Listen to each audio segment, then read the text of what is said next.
बिस्मिल्लाहिर्रहमानिर्रहीम अस्सलाम वालेकुम। अमेरिका में इस वक्त खलबली मची है। खलबली इसलिए मची है कि पेंटागन यानी अमेरिकी मिलिट्री इनकी बिल्डिंग के ऊपर तकरीबन 17 दिन तक ड्रोन्स मंडलाते रहे। एक नहीं कई ड्रोन्स। और इस सारी सूरत हाल के अंदर अमेरिका के रेडार पर ना तो वो डिटेक्ट हो सके, ना वो इन ड्रोन्स को पकड़ सके और ना ही कोई और सूरत हाल। और आप इमेजिन कर लें कि पूरे अमेरिका की सिक्योरिटी की यानी धज्जियां उड़ गई हैं कि सबसे ज़्यादा दुनिया में इनका 700 अरब डॉलर से भी ज़्यादा इनका डिफेंस बजट है। लेकिन आप इमेजिन कर लें कि उसके बावजूद इनकी हालत ये हो चुकी है कि ड्रोन्स आए हैं। अब ये इनको नहीं पता, ये गालिबन अभी तक क्या सराहियां कर रहे हैं कि 17 दिन तक या तो रूस के ड्रोन से या चाइना के ड्रोन से वो आए हैं, रेडार पर डिटेक्ट नहीं हुए। और उसके बाद वो पूरी तरह अमेरिका के अंदर हमारी सारी सेंसिटिव इंस्टॉलेशंस की तस्वीर वीडियोस बनाकर ले गए हैं। 17 दिन तक ड्रोन्स आए आपकी पेंटागन के ऊपर, आपके पूरे के पूरे न्यूक्लियर साइट्स पे भी जाएं और दीगर जगहों पर जाएं और जाकर फुटेज बनाएं, डाटा बनाएं और आप इनको डिटेक्ट ना कर सकें तो अमेरिका के पैरों तले ज़मीन नहीं निकलनी तो क्या होगा। दुनिया के अंदर इनका जो नाम बदनाम हुआ है आप उसका अंदाज़ा नहीं लगा सकते। अब इस सारी सूरत हाल में इजराइल को ये लग रहा है कि ये हिजबुल्लाह का जो हालिया ड्रोन आया था या जो स्वान ड्रोन्स थे, कभी वो कह रहे मिसाइल थे, ड्रोन से कुछ भी था, ये भी गालिबन यही सिक्योरिटी इस्तेमाल करते हुए आए थे। यानी उन्होंने इनके रडार सिस्टम को जाम किया और वो घुस गए और आपको पता गुलानी ब्रिगेड को उन्होंने उड़ा दिया। कल 100 के करीब इस वक्त फौजी जो है वो उनके मारे और जख्मी हुए। अब आप इमेजिन कर लें कि सारी सूरत हाल का आप अंदाज़ा कर लें कि एग्जैक्टली ये ड्रोन आता है। अब ये नहीं पता कि ये चाइना का था या रूस का था। वो ड्रोन आए, 17 दिन तक वो उनकी फिजा में रहा और आप अंदाज़ा करें वो उस ड्रोन को डिटेक्ट ही नहीं कर सके। वो सारी फिल्म बनाता रहा, डाटा बनाता रहा, सारी सूरत हाल रखी और उसके बाद वो चले गए।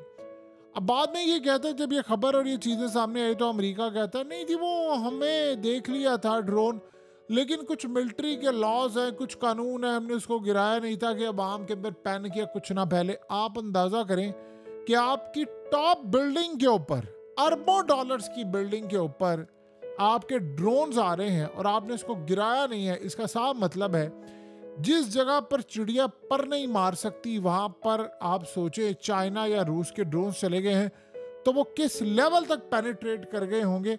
यानी अब आसानी के साथ चाइना के मिसाइल और रूस के मिसाइल इजीली हिट कर सकते हैं। अब रूस के जो ड्रोन्स हैं या उनके मिसाइल हैं, देखिए उनकी टेक्नोलॉजी का लेवल आप उसका अंदाज़ा नहीं लगा सकते दुनिया के अंदर किस जगह पर है। चाइना दुनिया में छाया हुआ है। अब ये बात इनको समझ आ रही है कि असल में हमारा जो third anti ballistic missile system है वो नकारा होगा। ख़ास तौर पर ईरान के बहुत सारे जो मिसाइल हैं जिनमें खैबर मिसाइल जो है वो आसानी के साथ इसको बाईपास कर देगा और वो मैन्यूवर भी कर सकता है, जगह भी चेंज कर सकता है, डायरेक्शन भी बदल सकता है। तो इस सारी सूरत हाल में थर्ड इसका मुकाबला नहीं कर सकता। अब एग्जैक्टली अगर आप देखें तो इनके हाइपरसोनिक मिसाइल जो है वो भी यही काम करेंगे। अमेरिका को अब ये बात अंदाज़ा हो चुका है, इस बात का सारा सिलसिला पता चल चुका है। उनको इस बात का भी अच्छी तरह अंदाज़ा है कि हमारे पास इस वक्त चाइना और इनकी टेक्नोलॉजी का कोई तोड़ नहीं है। अगर आप अंदाज़ा करें कि कल का ड्रोन अगर आया है और वो आकर मिस हो गया और वो जाकर हिट हुआ है तो फिर आप अंदाज़ा कर लें कि रूस और चाइनीज़ ड्रोन अमेरिका तक घुस गए हैं और अमेरिका को पता ही नहीं चला कि वो वहाँ पर फुटेज बना ली, उन्होंने डाटा बना लिया और वो बिल्डिंग्स। अब होगा क्या कि जब ये जंग छिड़ेगी तो वो आसानी के साथ अपने टारगेट्स लोग कर लेंगे, ताइवान की तरफ आएंगे। या फिर इस सारी सूरत हाल में यूक्रेन की जो जंग छिड़ी है तो फिर रूस के पास तो स्ट्रेटजी पूरी होगी, वो यहाँ से मिसाइल मार के वो सीधा अमेरिका को हिट कर सकता है। या वो सोचे यहाँ से ड्रोन्स भेजे और वो वहाँ पर जाकर उनकी बिल्डिंग्स उड़ा दे और फिर क्या सूरत हाल हो। ये छोटी बात होती है, कहा जाता है जी एक ड्रोन आ जाए और आपके रडार पर डिटेक्ट ना हो। 17 दिन तक ये ड्रोन उड़ते रहे हैं और वो डिटेक्ट नहीं हो पाए और उसके बाद सोचे ये कह रहे हैं कि जी वो हमारे पास थी टेक्नोलॉजी, हमारे कुछ लॉस थे वो जो हम काम नहीं कर सके। अब एक बात आज इजराइल को ये बात समझ आ गई है कि भाई हमारे हाथ में कुछ भी नहीं है।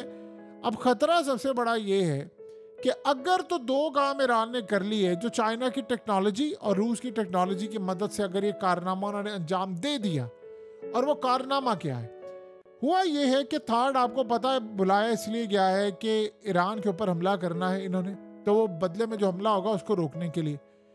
एक तो सबसे पहले आप ये समझ रहे हैं कि ईरान में जो रूस के पायलट्स हैं वो Su-35 उड़ाएंगे, वो डॉग फाइट होगी और वो इजराइल के साथ मुकाबला करेंगे, बात इजराइल को पता है।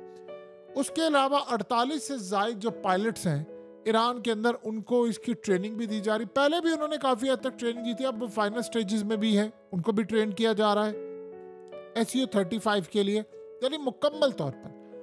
S-400 वो भी चाइनीज, यानी आप समझते हैं कि दुनिया के अंदर उनका एवियोनिक्स लगा हुआ, इलेक्ट्रॉनिक सिस्टम लगा, वो भी कमाल है।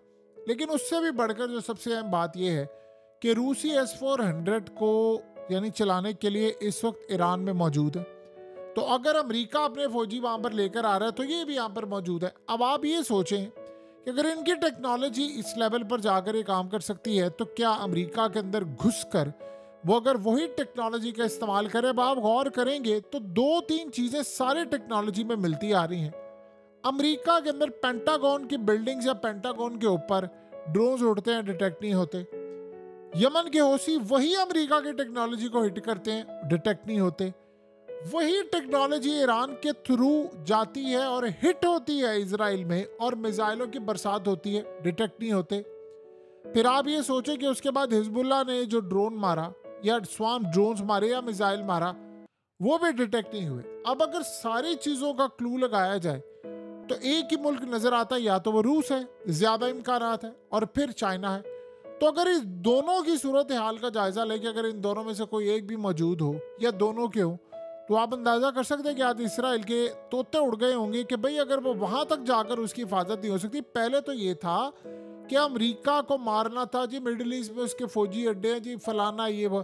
अब वो दिन चले गए हैं। अब आप जाएंगे तो आप पेंटागन को भी उड़ा सकते हैं, आप वहां पर भी हिट कर सकते हैं, आप दुनिया में कहीं भी हिट कर सकते हैं। आपको याद होगा कि चाइनीज बैलून कितने ज्यादा आते थे, और वो वहां पर जी जा रहे हैं, पता चला जी अमेरिका के अंदर बैलून है, इन्होंने कहा जी नहीं कोई दूसरी मखलूक का है, फलाना है। वो चाइनीज बैलून जाते थे, और 1-2 दफा तो चाइना ने एडमिट भी कर लिया जी वो हमारे बैलून थे, वो जी फलाना हो गया। तो बाद में अमेरिका ने कहा वो तो जासूसी के थे। अब चाइना मुसलसल अमेरिका की जासूसी कर रहा है, और रूस भी इस काम में आगे है। अगर ये जंग छिड़ती है तो अब ये सारे दोनों डायरेक्ट हमला करेंगे इनके ऊपर। यानी आप ये सोचे इसराइल को बचाते बचाते अब अमेरिका अपने आप को तबाही के दहाने पर लेकर आ गया है। तो ये सारे का सारा जो मामला है, अब वो इसका असर आपको मिडिल ईस्ट में नजर आएगा। आपको पता है कि इतनी बड़ी खबर के बाद जो अमेरिका का डिफेंस सिस्टम है वो मिडिल ईस्ट के अंदर लगा, वो नहीं लेंगे। अगर ये third anti ballistic missile system या तो ईरान ने बाईपास कर दिया या उड़ा दिया, तो आप ये समझ लें कि नॉर्थ कोरिया तो ईरान के लिए यानी जो वो कहेंगे वो बिछा देंगे कि आप हमें टेक्नोलॉजी दें, हम साउथ कोरिया को उड़ाएं, क्योंकि वहाँ भी थर्ड लगा हुआ है, और इसके अलावा दीगर ममालिक में भी लगा, और जहाँ पर लगे वो फिर कहेंगे भाई ये उठाकर ले जाओ, ये कूड़ा किसी काम का नहीं है। इसराइल को अगर नहीं बचा सका ये थर्ड, तो फिर सोच ले अभी आप दुनिया में जो मर्जी की बात करें, ओ जी फलाना कर लेंगे। ये पैट्रियट के बारे में भी यही कहा था, आयरन डोम के बारे में भी यही कहा था, अगर उन्होंने मारकर उड़ाकर आपका फुटकस निकाल दिया है। आपसे एक यानी स्वाम ड्रोन्स का जो बैरिश नहीं संभाला जा रहा, जो हिजबुल्लाह की जानिब से भेजा गया, उनके छोटे मोटे रॉकेट आते हैं, आप उसको पकड़ लेते हैं, छोटे छोटे ड्रोन जब वो उड़ाते हैं। अब आप सोचो वो ड्रोन उड़ा रहे हैं आपके बिल्डिंग्स के ऊपर से, वो नीचे से स्कैन करें, डाटा सारा ले रहे हैं। यही ड्रोन टेक्नोलॉजी अगर अमेरिका में है तो आप ये समझते फिर टेक्नोलॉजी देने वाला कौन है। ये जंग तो शुरू की हुई है अमेरिका ने और इजराइल ने, लेकिन वो जंग अब कितनी खतरनाक होगी इसका अंदाजा आप लगा सकते हैं। दूसरी सूरत हाल का अंदाजा आप ये समझ लें कि इसराइल के मामला काफी हद तक ये भी खराब हो गए। ईरान की इनडायरेक्ट बैकडोर चैनल पर बातचीत जारी थी अमेरिका के साथ कि भाई ये जंग बंद करनी है, फलाना करना है। उन्होंने अभी सारी चीज खत्म कर दी है। इस्लामिक कंट्रीज के थ्रू जो बातचीत हो रही थी वो सारे दरवाजे बंद हो गए।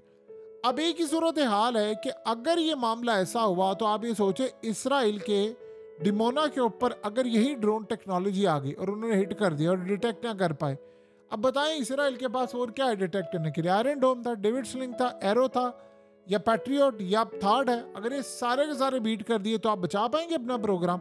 सो इसीलिए अभी तक आप ये समझ लें कि इसराइल ने इतने दिन गुजर गए हैं और ईरान पर हमला नहीं किया और ये सारा कुछ नहीं किया, तो उसकी एक मेन वजह यही है कि ये सूरत हाल अब तक सामने आई है कि उनके पैरों तले ज़मीन निकल रही है कि भाई हमारे साथ हो क्या रहा है।